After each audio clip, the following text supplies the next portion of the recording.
Poxa, É coitado. lógico, pô. Mas, ó, e eu tô com um assunto super importante aqui agora, falando sério, eu tô retomando aqui o prumo, Vamos. que é a questão de acidentes com motos no trânsito, né? A gente pega muito nesse assunto, fala muito sobre ele, porque é um assunto importante, delicado, e que dessa vez, Joel, veio com um dado consolidado positivo. O primeiro trimestre desse ano de São Paulo teve uma redução das mortes de motociclistas em São Paulo. Há anos a gente não via algo consolidado assim. De janeiro a março, foram 98 motociclistas que morreram. Ainda é bastante gente. Mas no mesmo período, em relação ao mesmo período de 2024, foi uma redução de 10%, né? No ano passado, nesse mesmo período, 109 motociclistas morreram. Esses dados são do Infociga, aquele banco de dados do governo de São Paulo, e podem começar a representar um começo da reversão de um dos cenários mais difíceis de se combater no trânsito, que é a explosão da morte de motociclistas desde a pandemia de Covid-19. O pessoal ficou sem trabalho, precisava se virar, achar uma alternativa. E aí começou a migrar para profissões em duas rodas. Com isso, a frota em circulação na capital paulista hoje é 31% maior do que em 2019, né? Ultrapassamos a marca de 1.100.000 motos em circulação só na capital paulista no ano passado. E desde então, a cidade começou a bater recorde em cima de recorde de violência no trânsito. Só em 2024 foram 483 motociclistas mortos no trânsito, uma alta de 43%. Para você ter ideia, Joel, esse total é o dobro do registrado em 2019. Olha como a coisa piorou muito em poucos anos. Então, diante de um histórico ruim e de um desafio enorme de melhorar o comportamento dos motociclistas, que cortam o trânsito com pressa todos os dias, essa análise, né, de queda nesse primeiro trimestre precisa ser feita com cautela. Então, a gente tem que perceber se esses números vão durar nos próximos meses para falar realmente. A gente entrou numa curva ascendente, numa curva de redução de mortes. O Edgar Francisco da Silva, presidente da Associação de Motofretistas do Brasil, concorda com isso e afirma que faltam ações complementares da Prefeitura para manter essa redução de mortes de motociclistas. Precisa ir além do projeto Faixa Azul, né? Precisa ter um pacote de medidas completo. Isso inclui o subsídio, isenções, para quem deseja se regularizar de acordo com a lei do motofrete, né? E além disso, a gente viu que programas importantes foram interrompidos, como o curso de motofrete gratuito que era oferecido na CT. É um curso que capacita o entregador para exercer essa profissão de alto risco. É importante ressaltar que os investimentos em segurança e regulamentação, eles se pagam com a redução do número de acidentes e óbitos, né, que esse custo vai para o SUS, né? Bom, eu fui atrás da CET, da Companhia de Engenharia de Tráfego, que negou o encerramento desse curso.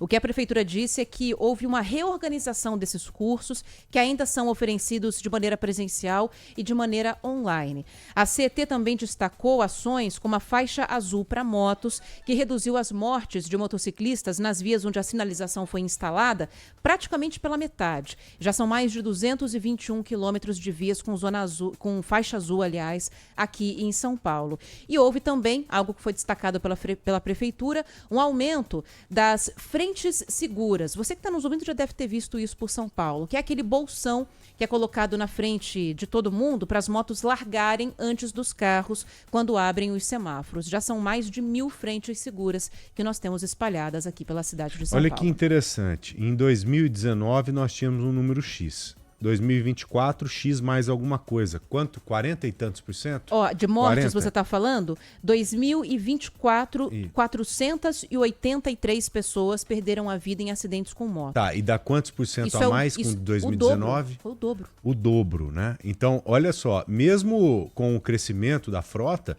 não houve um acompanhamento proporcional, porque a frota aumentou em 31%. Isso. Os números que você trouxe aí, e que obviamente são seguros.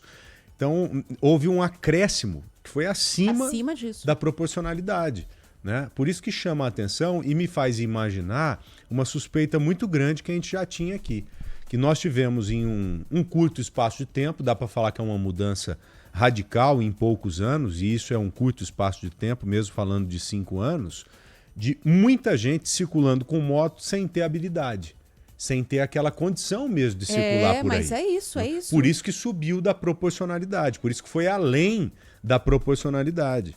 né? E um número que me espantou, que eu tive acesso a ele no ano passado, e quando levei a você, óbvio, você já tinha ciência, mas não era algo assim conhecido de todos, de que mais da metade de quem circula de moto hoje no Brasil não tem habilitação. Não. Olha Exatamente. que coisa. Logo você chega à conclusão que muitas pessoas recentemente compraram uma moto sem ter condição de ter uma moto, sem ter condição de sair circulando por aí com uma moto. Então aqui há uma justificativa grande quanto a esse aumento que passa da proporcionalidade do aumento da frota, né? Isso, exatamente. Então, Interessante essa análise. São várias coisas juntas, né? Então, as pessoas que não têm a habilidade, que eu acho que é algo super importante, e aquelas até que têm, mas estão muito preocupadas em levantar grana, né? Então, quanto mais viagem faz, mais grana levanta, mais entrega está sendo feita, mais bônus recebe.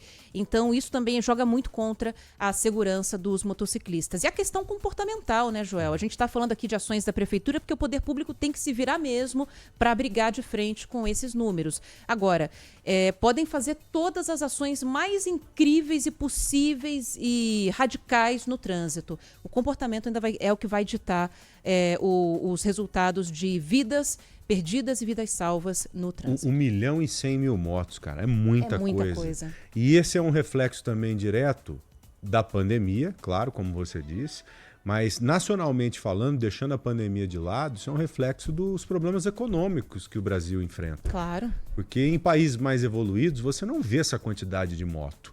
O cidadão, se ele puder optar, ele vai atrás do carro. É um ambiente mais seguro, mais protegido da chuva, mais confortável. do vento, claro. Quem muitas das vezes vai para a moto, ou é porque é apaixonado por ela, como há uma galera que é apaixonada mesmo, mas que é uma outra parada, ou é porque tem necessidade mesmo.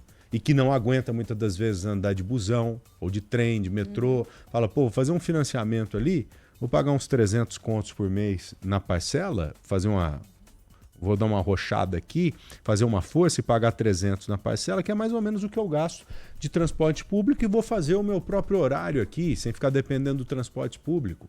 Então é um problema grande esse, um reflexo mesmo dos problemas econômicos. Repito, vai na Índia, né? Na China, na Índia principalmente, que é um país em que tem uma pobreza gigante, apesar de ser um país rico, mas a desigualdade, o problema financeiro da população como um todo é o pior possível.